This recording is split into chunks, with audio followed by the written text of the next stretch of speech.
Hello lovelies, and welcome to today's video. My name is Alya and I'm so glad you stopped by. Today is a really special video. I'm going completely off topic, both not about eyes and completely not about tickles, but rather telling you a really special story about the last roughly 5 or so years of a weight loss journey. So I'll jump straight into it, and I thought I'll just do this in order from where it started to how it's going. And I'm just so excited to share because of my work in eye care. You would think it's completely unrelated, but I happen to delve a lot into naturopathy, and I delve a lot into just nutrition because it's so important for eye health. I've done a lot of videos on the channel about it and the benefits of certain foods for eye health, and of course whatever benefits the eye will also benefit the general system, especially the heart and all kinds of vascular health. I've spoken about lots of different diseases, so definitely keeping a healthy weight definitely ties into that. And I definitely don't just preach, I also practice, and I'm very excited to finally bring you this story because I've been very nervous to share it, and I think that I'm now at a point in the journey where it's time to share.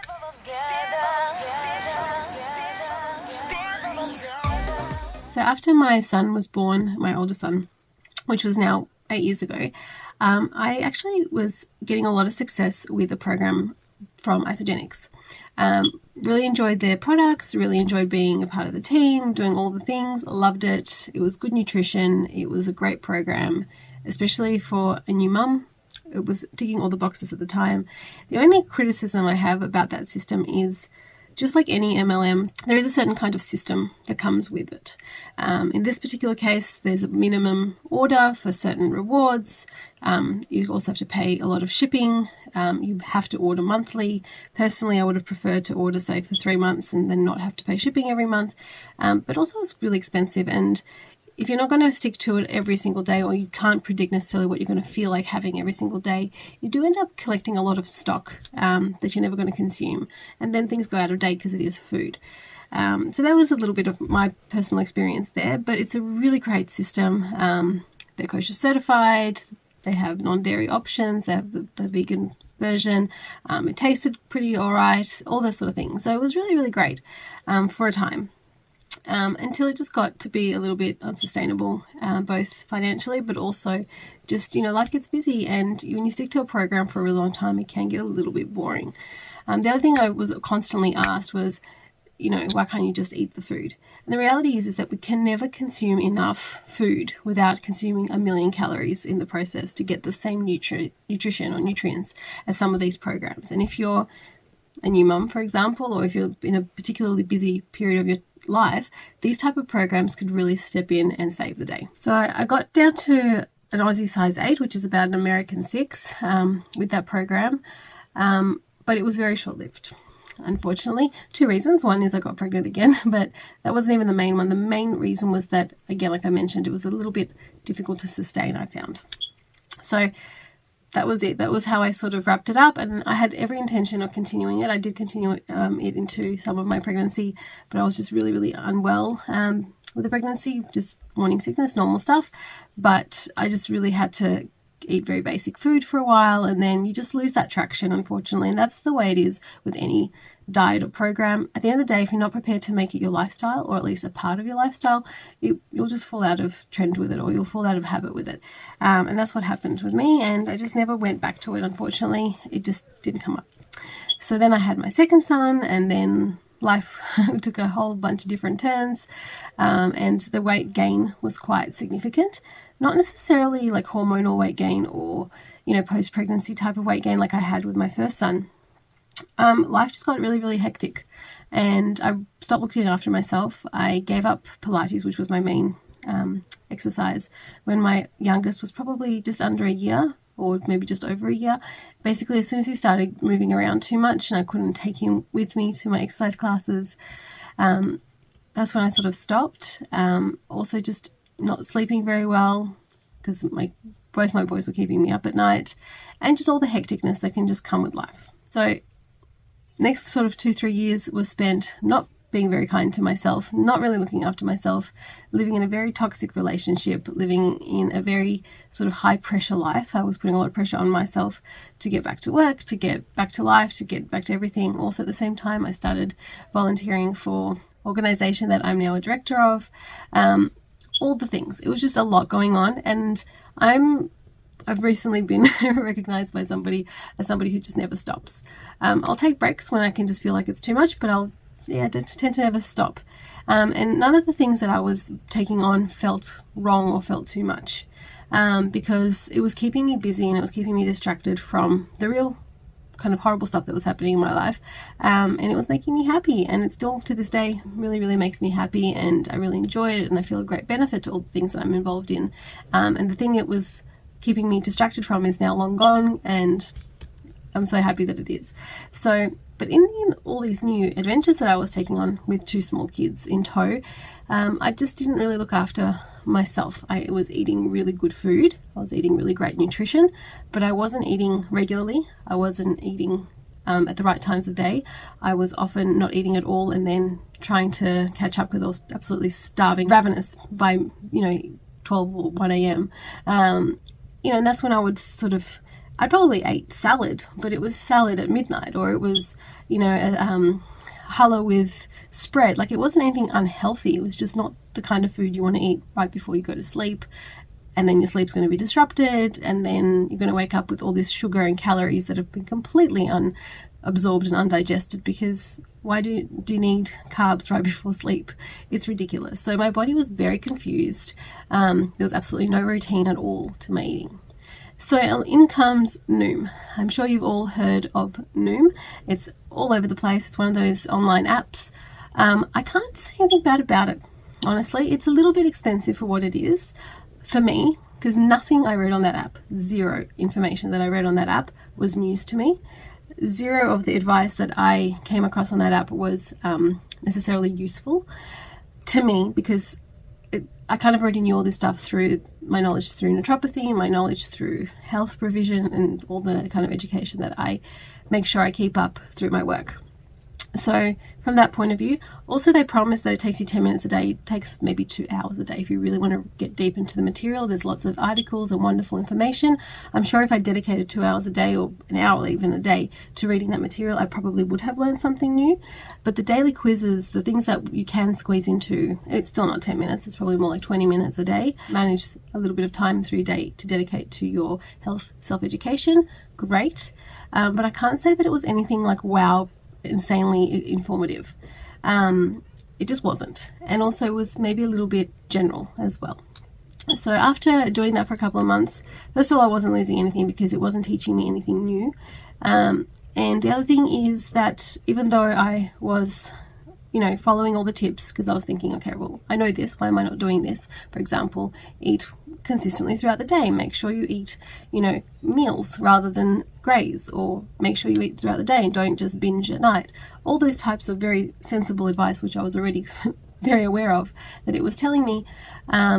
Anyway, I just had to put it all together and just realize that, look, I need to just reassess my situation, reassess what's important to me and how I'm feeling and how I'm looking and how my skin is constantly erupting and how I have so many amazing oils and clean makeup in my life, and I've got 2 young kids who watch my every single move and mimic it.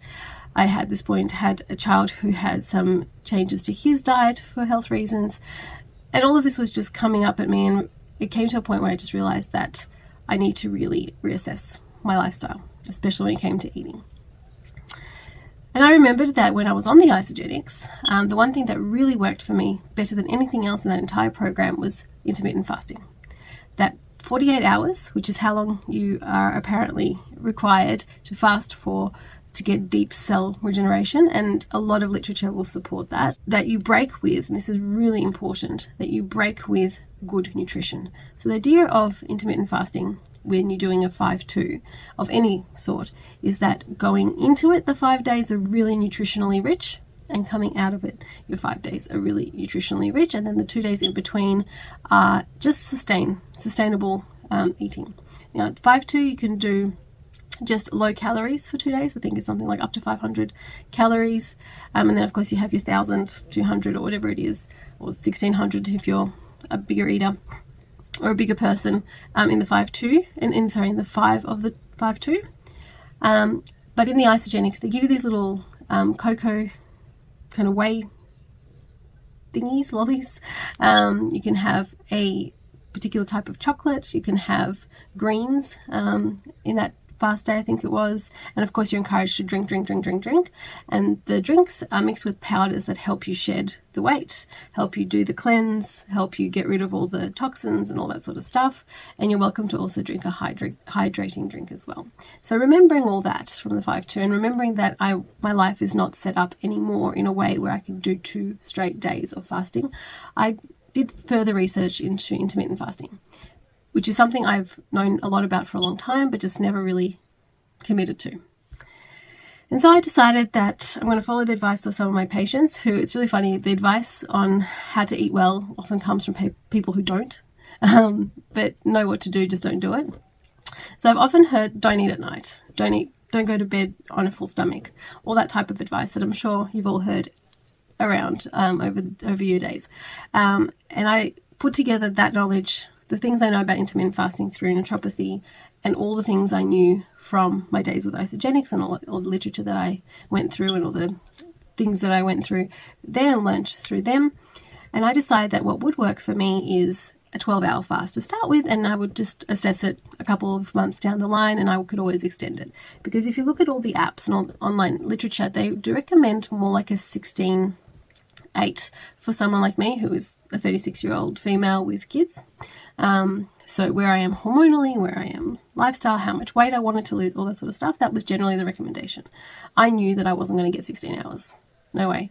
It would mean migraines. That would be the main thing. And I was so good about not having them at that point.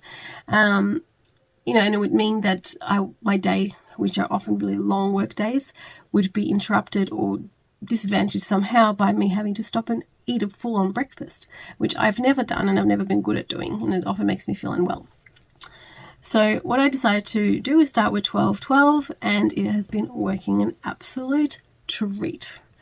Guys, I cannot tell you how good it is, because you can still drink as long as you don't consume sugar.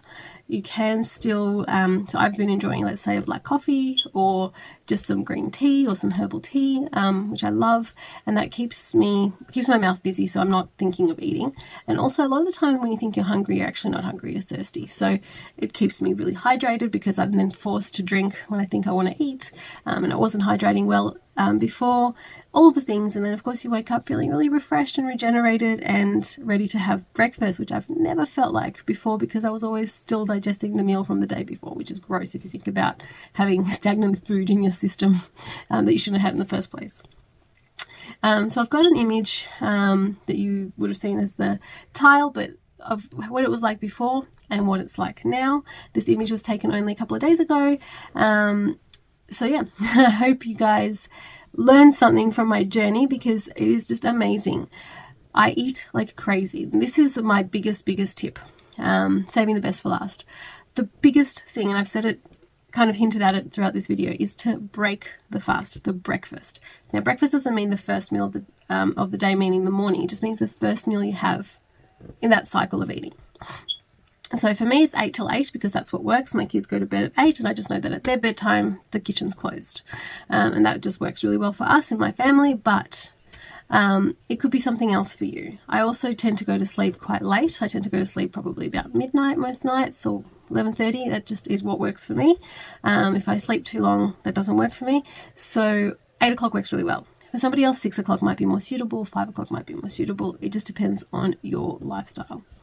They do recommend, though, that you go to bed between 10, I think it's 10 and 1, I think is the time that you're supposed to go to bed, but I will need to look that up to be absolutely certain. But there is a certain period of the evening where your circadian rhythm is the best set up for going to sleep. So it's best to go to sleep during that part of the day, and then you'll get the best REM sleep as a result. During my eating 12 hours, because I'm at the restaurant a lot, it's really simple. But when I'm not at the restaurant, when I'm at the eye clinic, it's a little bit more tricky, because we don't have a set lunch. And even if we try to set one aside, we end up working through it anyway. So what I've done is I've made sure to always have a container of food with me. I also always bring a carb, and I also always have things like protein bars or nut bars, or just dried fruit and nuts.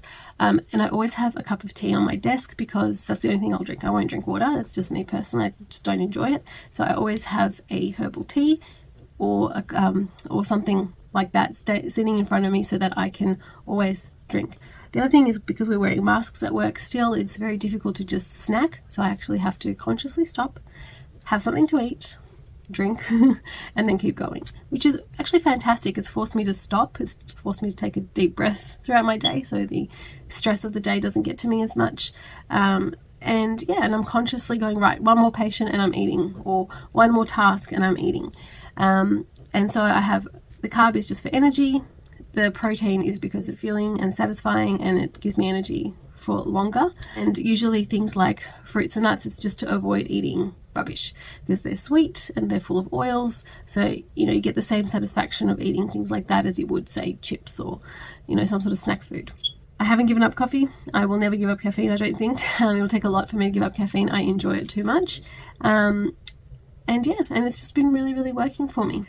I hope you enjoyed today's video. I know it's a little bit different, but I've been putting together material to tell you guys. I've been sort of sitting there and thinking about and writing down. My friends will know because they saw my notes about how I've been trying to record the journey, because it's been 5 years or so from 8 from top to tail with the Isagenix. And it's something that has taken almost a decade now for me to learn about what works for me. And so, of course, I want to share it with all of you. So if you want to see videos about eyes and other nutritional tips and things like that, there are definitely lots of videos on this channel. So go ahead and subscribe so that you can access all of that and have reminders and things like that by YouTube. So it's all there. So go ahead and hit subscribe and check out the catalogue and watch away. Enjoy. For more of the daily stuff and really cute pictures of the most two beautiful dogs in the whole entire universe, and I'm just going to say it and call it, and of course my boys, and of course the kitchen, and every other crazy aspect of my life, go ahead and follow me on Instagram.